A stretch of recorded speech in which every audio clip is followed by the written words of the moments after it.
Jewish museums, and especially this contemporary Jewish museum, where we're seated and where we see the exterior, these museums, as Dan was saying earlier, are the synagogues of the late 20th and early 21st century. This is not a new notion, it's a curious and precise one. Synagogues have always been focal points for the Jewish community, the locus of prayer, education, socialization, and overall camaraderie among fellow Jews. It's a central synagogue in New York. In the 19th century, American synagogues staked out the triumphs and successes of immigrants as they found their way into the fabric of life in the United States.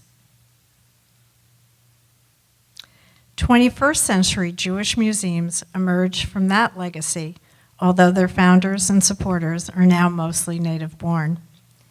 Today's Jewish museums also reflect significant changes that occurred in the decades following World War II. In the 1950s and 1960s, synagogues were still important markers of a Jewish presence. Older urban synagogues relocated to the suburbs, and new congregations sprang up there. This is Mikveh Israel, Percival Goodman Synagogue in Milburn, New Jersey. Spurred on by the Reform movement, synagogues of all stripes chose modern design as a way to project their progressive views and announce that they, like the corporate buildings emerging in cities, were part of a forward-thinking and inclusive American idiom. It was American to be modern. This is another Percival Goodman building in synagogue in Providence, Rhode Island. The 1950s were a time when Judeo-Christian religions blossomed in America. It was a moment which has sometimes been called a religious revival, an occasion when Americans divided themselves among three religious groupings: Protestant, Catholic, Jewish. It's also a time in which even the term Judeo-Christian first enters our vocabulary in America. And for those of us of a certain age, at least for me, a very memorable image from early television in the 50s was what I guess we would call a public service announcement today, in which you had three buildings, two had a cross, one had a Star of David, and three little families marching off in three directions. And the tagline was, "The family that prays together stays together." Synagogue and church affiliation were at all-time highs. But sociologists who looked closely at the situation noticed a contradiction. Compared to life in urban areas before World War II, suburban synagogue membership was up, observance was down. Jews joined suburban synagogues in record numbers in order to have a public identity. They embraced religion because they felt it was necessary to show Christian neighbors that they had a religion. To belong to a synagogue was to be American.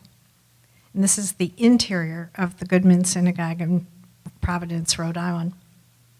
And Percival Goodman really was the architect who designed the greatest number of synagogues in the post-war period.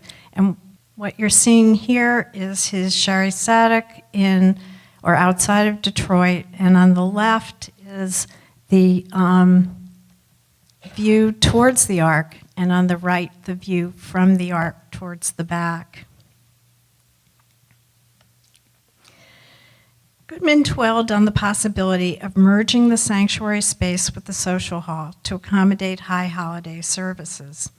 He began his design by thinking first of how the building could be expanded in the future, primarily for educational and social purposes.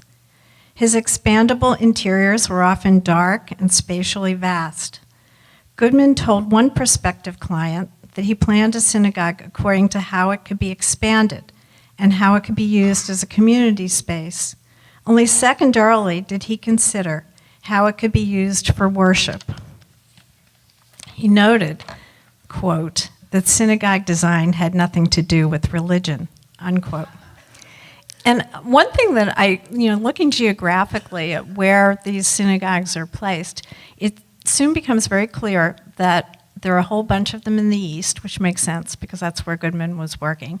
There are many in the Midwest, and there are quite a few in the South. There are almost none in the West and the far West. There's one in Denver, there's one in North Hollywood. And I'm really not quite sure what that means. And actually, I would be interested in hearing other people's views of this during the Q&A. I'm not really quite sure if this reflects this area's allegiance to what's usually called Bay Area regionalism, this respect for local materials and more intimate spaces. But for some reason, Goodman's work really never caught on in this part of the country. So the synagogues of the 1950s and today's Jewish museums are united less by religious practice, but more by a desire to hold Jews together, to offer them a place for learning and cultural experiences, and to provide them with a site for interaction. In the 1950s, architects of synagogues were faced with a dilemma. The buildings were modern. Neither the architects nor the clients had little passion for decoration. The designers eschewed ornament and any vestige of 19th century historicism. This is the interior of the Central Synagogue that I showed you originally. How was it possible then to instill these buildings with a Jewish meaning? And this is one synagogue that was a complete surprise to me. It's Temple Emmanuel in Dallas, and William Worcester was very much a part of the team that designed this building. He's probably the only architect in history where the client was so happy with the final product that they insisted on paying him more than the contract allowed for. So the question is, how do you have some meaning in a building that basically doesn't have any decorative scheme that's easily recognizable? And then you also run into the question, what do you do when you create a handsome double A-frame building that also happens to resemble a church and a side-of-the-road restaurant? And here we have a very early Davis Brody Synagogue in South Orange, New Jersey.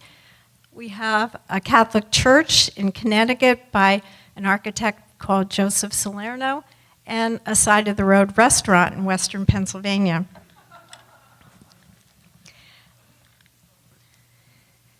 An early solution was to erect a steeple and place a Star of David on top. Like the cartoon images of the three houses of worship, the synagogue would be topped by a star instead of a cross. This is Temple Israel in Swampscott, Massachusetts, and it's actually a much more handsome building than you see here. Pietro Berluschi was the architect, and like so many of the buildings from the 50s and 60s, this building is in dire straits. The congregation has moved out. The city bought it and thought they would turn it into the police station, and which actually sounds ridiculous, but would have been a terrific reuse of the building, and the neighbors have nixed that. They would prefer to have condominiums in their backyard. So another solution, a little more sophisticated perhaps, this is Architects of Israel outside of Philadelphia, in Marion, Pennsylvania, also a Berluschi building. So another way of handling the decorative idea would be to use the Star of David as a framing material, and to also use it on in the windows. And Percival Goodman ran with the same idea as far as the windows at Beth Shalom in Miami. As decorative programs became more lavish, the results were mixed. Some solutions were abstract and stunning. And this is the interior of Temple Emmanuel in Dallas, the building that Worcester was involved with. And on the left, you see an overall view of the sanctuary, and on the right, the curtain arc that Annie Albers designed. Others were heavy-handed, overwhelming to their surroundings, and often superficial in their relation to Judaism. This is Goodman's Temple Israel, New Rochelle, New York. Architect Louis Kahn was certainly one who began to react against the tunnel-like spaces of expandable sanctuaries and the lack of profound Jewish content in designs of the late 1950s. Kahn was born in 1901 and died in 1974. His family, Jewish, poor, and hailing from Baltic Russia, had come to Philadelphia when he was a small child. He received a classical Beaux-Arts education at the University of Pennsylvania. In spite of his training, Kahn was a committed modernist who believed that modernism could improve the plight of individuals in the world. He became a renowned teacher and authority on public housing, but only established an independent architectural practice in 1947. In the midst of post-war American suburbanization and varying quests for Jewish meaning, Kahn had two opportunities to design synagogues within the city of Philadelphia, quite an anomaly for the time. In 1954, he worked for a short time and unsuccessfully on plans for congregation at Jeshurun. From 1961 until he was fired in late 1972 or early 73, the documents are unclear, Kahn labored on several schemes for one of America's oldest congregations, Mikveh Israel. At Jeshurun, the earlier Kahn patron, had a 5-acre site. The people who contacted Kahn requested a space for a sukkah, straight from the internet. Here's a generic sukkah. The temporary primitive hut erected each year for the fall harvest festival of Sukkot, 4 weeks from tomorrow. It's used primarily for communal meals. But Kahn, who had no firm grounding in Jewish text, education, or practice, probably knew little about such a structure. He completely ignored the request of his clients by leaving the land as a bucolic park. In 1961, 7 years after Kahn's Jeshurun debacle, Congregation Mikveh Israel, you see the building they were then in, commissioned him for its new synagogue and museum complex.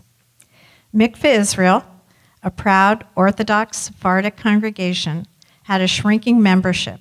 It was saddled with this large physical plant, a grand classical building designed by Pilcher and Takow in 1909 for a North Philadelphia location.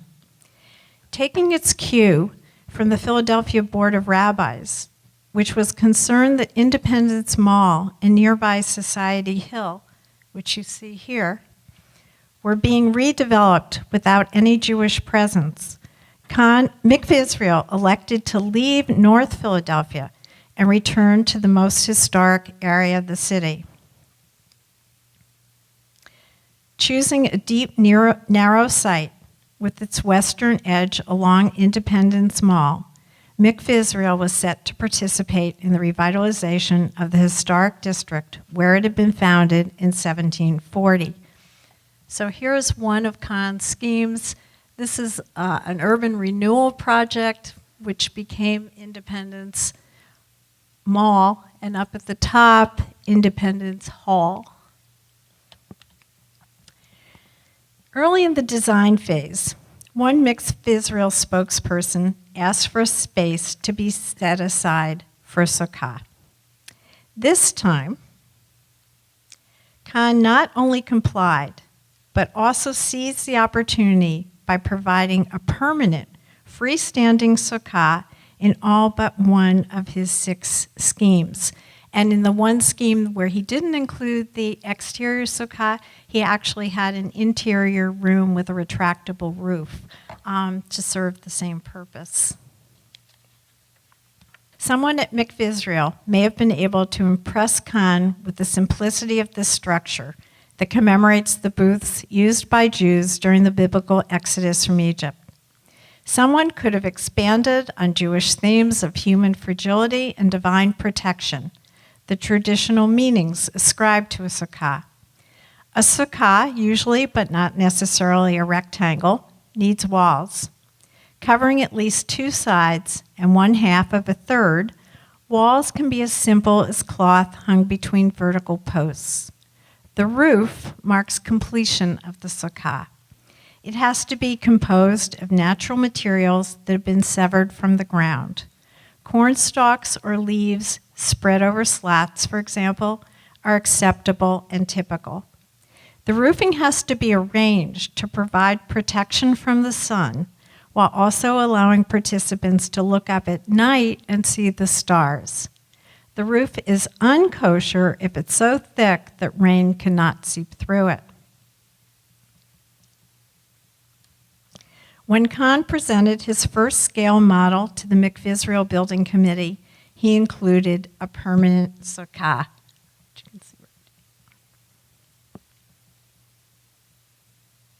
In subsequent schemes, Kahn settled on a sukkah formula, 6 marble piers arranged in a double square, 15 by 30. At first, it's aligned with a garden. In another instance, it mediates the space between chapel and sanctuary.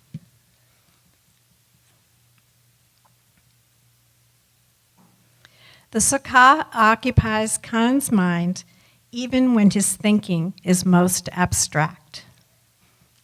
You see it here? Right in there.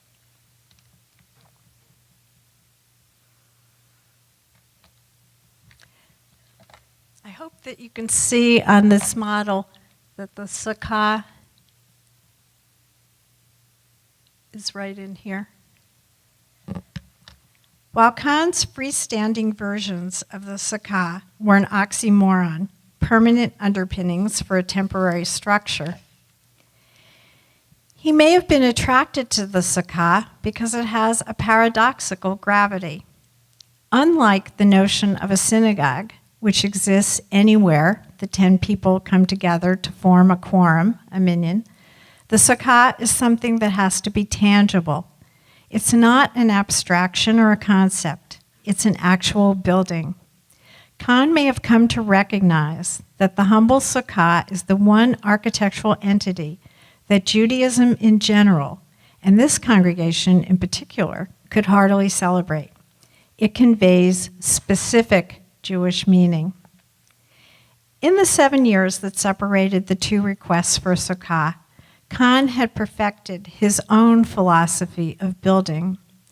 The permanent sukkah became the vehicle in which he could communicate views that had become sharper, more focused, more refined.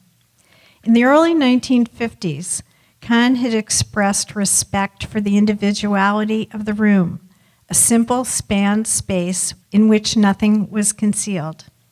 His goal was to reform modern architecture, to accept its inclusion of light and space while limiting its vast openness so that human scale was always retained. Kahn wrote and talked about the power of buildings to allow human interaction to take place. He thought about beginnings. The column was the beginning of architecture because it was a distillation of the most basic form necessary for construction to begin.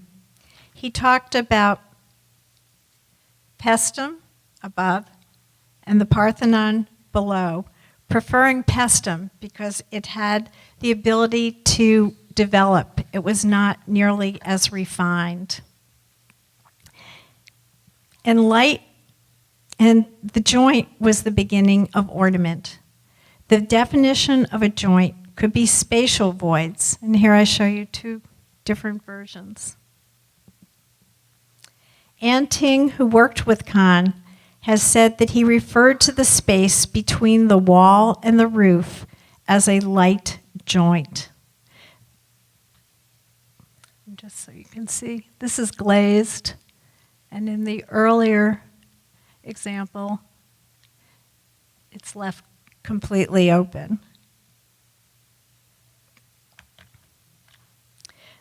The term light joint articulates his belief in the power of light to bind inanimate surfaces and to decorate a wall. Prior to his work for Mikveh Israel, Kahn had elaborated on the glory of light. He did not see it as a divine presence or mystical embodiment. Light was a superb natural element best experienced without glare and when fused with the fabric of a building. A sukkah brings all of these notions together. The single room where people come together to share a meal, elemental trabeated classical construction in which light is filtered through a permeable roof. Light as a wondrous natural force and simple form of decoration. For most of the year, Kahn's sukkah would remain a garden folly, evocative of ruined classical temples. You can see it here. This was particularly true when he placed it close to the school building. It becomes a directional path from the chapel to the school. So you're looking out from the school, and you can see how you would be directed from the chapel to the school building. At times, the underpinnings of classicism outweigh an allegiance to the halakhic standard for Kahn, the kosher standard. In an office drawing of a sukkah, he emphasizes the starkness of the peristyle. He contrasts the lush foliage placed over beams in order to meet the sukkah roofing requirements with the crisp geometry of the structure. Then he ignores Jewish law by completely omitting the necessary sukkah walls. In two instances, ones in which Kahn continued to omit the walls, he did strive hard to retain a connection to Jewish traditions and historical sources. In one noteworthy example, Kahn is at the top, and an 18th century engraving by Bernard Picard is at the bottom. Kahn examines the 18th century source and then reinterprets the unusual focal point for his own use. It's unclear what purpose was served by the Picard hanging vines, and no less clear what Kahn had in mind other than giving his classical form a combined Jewish and historical provenance. In another case, Kahn made a sepia print of the classical temple-like sukkah with the roof foliage. He then adds figures into the context. These people along the side. Kahn depicts the men wearing talit, prayer shawls, holding the lulav, the palm and other tree branches that are waved during this holiday. This is from the same 18th century source. The use of the lulav, which is what you see here, and the citron, called an etrog, are held together and waved in the synagogue during the morning service. They do not belong in the communal sukkah. Kahn's drawing, the one with the bulbous vines, displays a moon. In that case, the use of talit and lulav at night compound Kahn's misstep. While his drawings indicate that Kahn had a somewhat quirky way of presenting the sukkah, his subsequent remarks indicate how he wanted to transform the sukkah to serve his own definition of religion. In a talk, Kahn said, quote, "This shows a little chapel on the outside for a certain autumn holiday," unquote. And then, just to make sure that we got to know exactly what he means, he says, quote, "That's a view. And there you see that little chapel I mentioned, the sukkah, which is right there," unquote.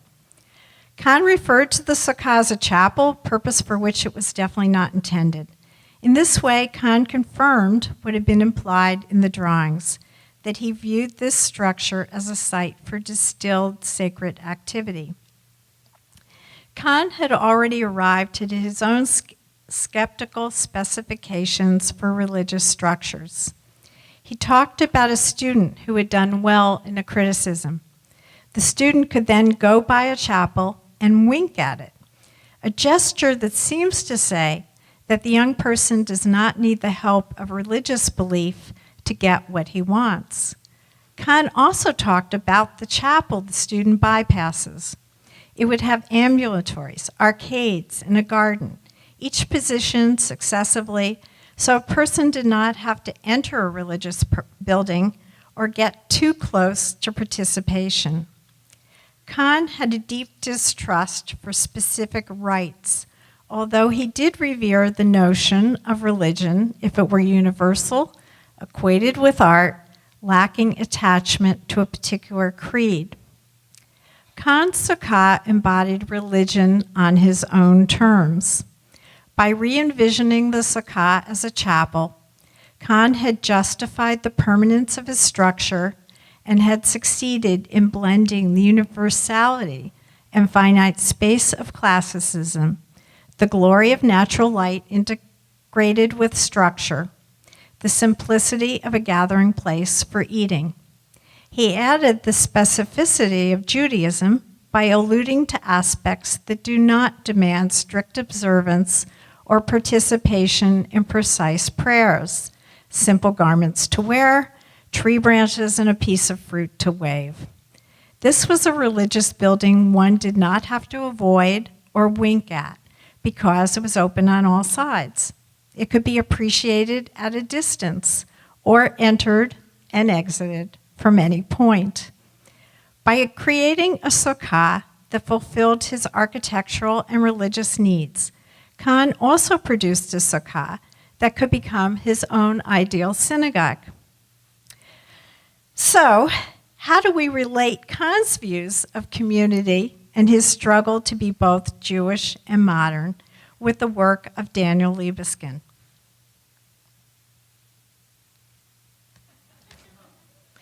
Although Libeskind, born in 1946 in post-war Poland, has a richer and deeper understanding of Judaism than Kahn did, there are several ways in which he and Kahn traveled similar paths, albeit separated by 2 generations.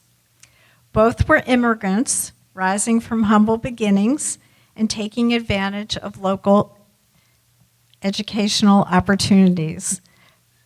Kahn at Philadelphia's legendary Central High School and then a scholarship to Penn.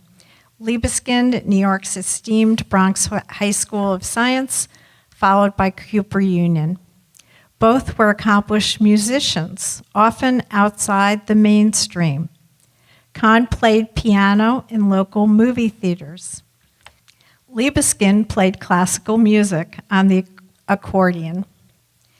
Israel engaged them at different points in their career. Kahn traveling there in 1949. And here you see him at Cafarnaum.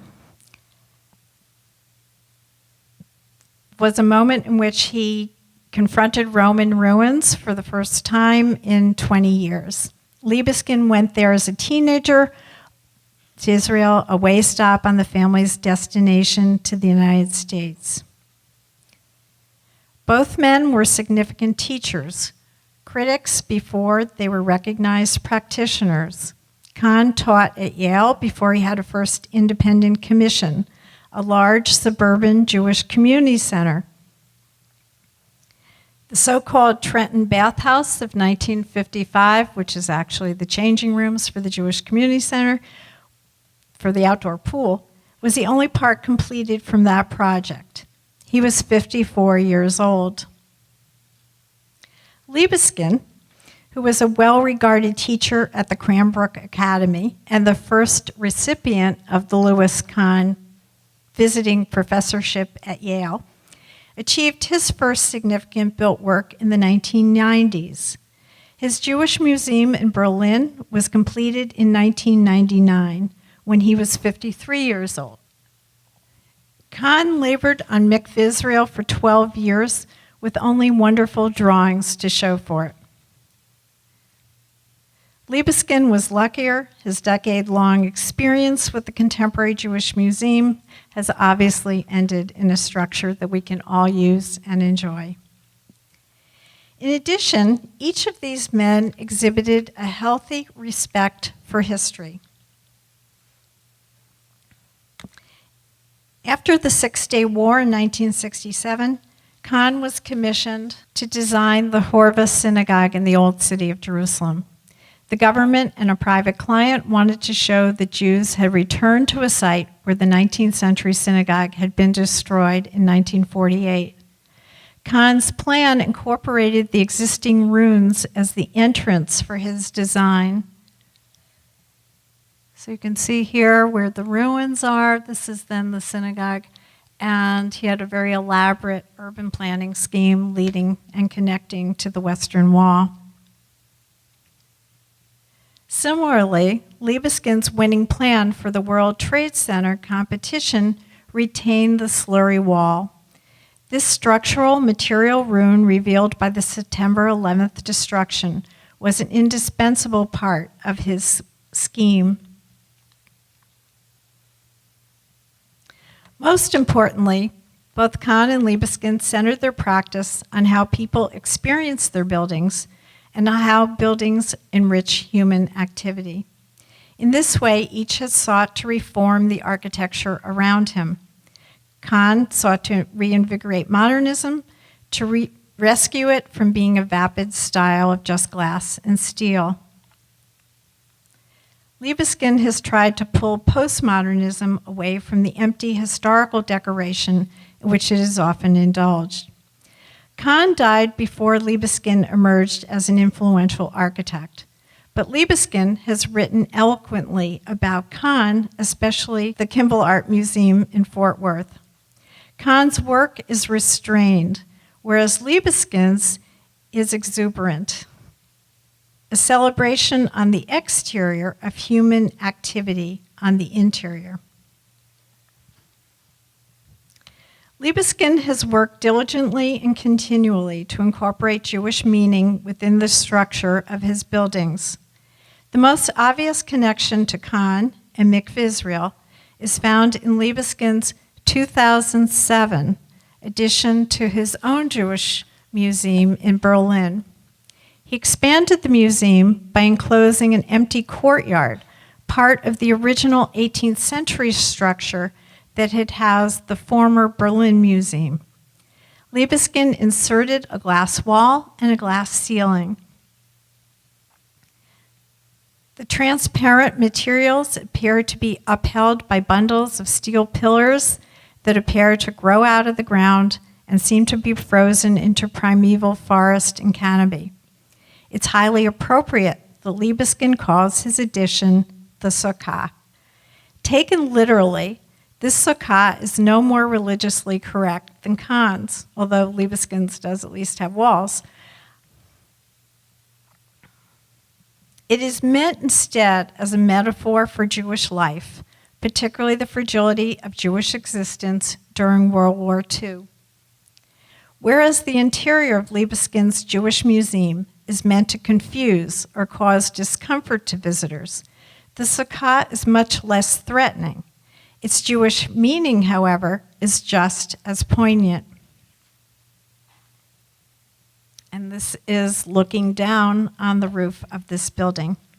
Libeskind sought more unequivocally joyful content for the Contemporary Jewish Museum. Working within and adjacent to the landmark Jesse Street Power Station, he inserted a plan based on Hebrew letters. At least once before, he had orchestrated a Jewish community center plan around Aleph Bet, the first two letters of the Hebrew alphabet. That project never came to fruition. Although he once flirted with a synagogue plan based on the Star of David, Libeskind found that the San Francisco Commission enabled him to discover what he calls an emblem for Jewish existence. He has developed Jewish meaning that is more original than depending on the Star of David.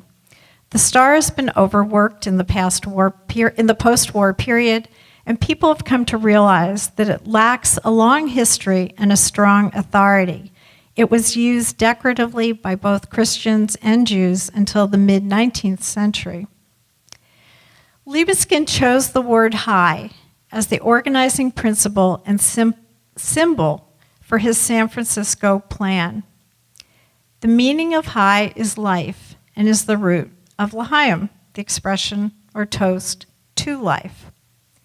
Besides the obvious reaffirmation of survival, Libeskind ponders the meaning and numerical value of the two letters that comprise high, het and yud.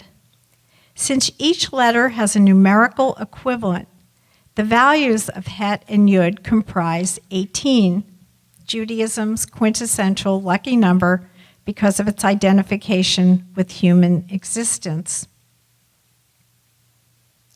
When a visitor traverses the Contemporary Jewish Museum, you're walking through the het and then coming into the yud. It's no accident that the number of windows in the yud is 36, twice 18. Libeskind's meaning is often experiential. He has sought ways to make Judaism come to life rather than be applied decoration. On the first floor interior, Libeskind depends on the Pardes wall to add Jewish presence to the reception hall. He again relies on Hebrew calligraphy. Rising from floor to ceiling, abstracted Hebrew letters spell out the word for garden. In this case, the letters are intended to evoke paradise. They're also an acronym for levels of interpretive study, and perhaps once more, the fragility of humanity that's conveyed by a garden or a sukkah. In an interview with Dan Schifrin here at the museum, Libeskind brought up a synagogue analogy. He noted that a window pierces the Pardes wall, allowing a view into the education center. Libeskind cites this as a glimpse into the museum's central mission. He likens this to a synagogue ark that is the focus of prayer, the ideal reason for people to gather. It's worth considering that both the plan and the wall depend on Hebrew letters. Libeskind has excavated a tradition from synagogues of the 1950s and 1960s. In those years, there was a craft revolution. Metalsmiths, weavers, ceramicists were coming into their own as recognized artists. The Museum of Contemporary Crafts in New York staged an influential exhibition in 1958, the second year of its existence. Somewhat insensitively titled The Patron Church, the exhibition clearly showed that synagogues were commissioning craftspeople to do inventive work. Some of the most creative pieces involved Hebrew calligraphy, whereby the letters become an elegant decoration as well as a transmitter of text. These pieces were found in many synagogues, often on the ark wall, and all of the pieces I'm showing you of this metalsmith, of these metalwork pieces where the calligraphy is both decoration and text, were executed by Ludwig Wolpert. And this is Congregation Brothers of Israel in Lakewood, New Jersey, designed very early in the career of Davis Brody. Where the Ten Commandments had previously been enclosed by tablets, the letters themselves are now free to become a particularly Jewish and appropriate decorative element. I think that Libeskind's high plan and Pardes wall enriched these 1950s and 1960s uses of calligraphy, by exploding letters into a bold, innovative interpretation. Libeskind's Jewish content for the Contemporary Jewish Museum may be anchored in some of the most successful conveyors of meaning done for synagogues in the mid-20th century. It's fitting that Libeskind likes to note that the industrial materials of the Contemporary Jewish Museum were all customized and, in the end, handcrafted. Having devised supersized letters, Libeskind turned to a different scale. And this is where I get to give a plug to Kevin Grannon and the excellent museum shop here. Libeskind has miniaturized the word high, fashioning it into a mezuzah. The scale is one for domestic use. A mezuzah is a container for a biblical passage. It's placed on the door jamb of an entrance. Here, too, there's a way to evoke the 1950s. That was an era when synagogue gift shops began to proliferate. The better ones sold work by some of the same craftspeople who produced the decorations in the synagogue sanctuaries. Synagogues helped to nurture a new industry of Judaica that was fit for the home, with many of the pieces also depending on letters for their meaning and power. The sociologist Herbert Gans talked about these as symbolic Judaism, objects to be taken home to signify a Jewish family, even if they weren't going to be used.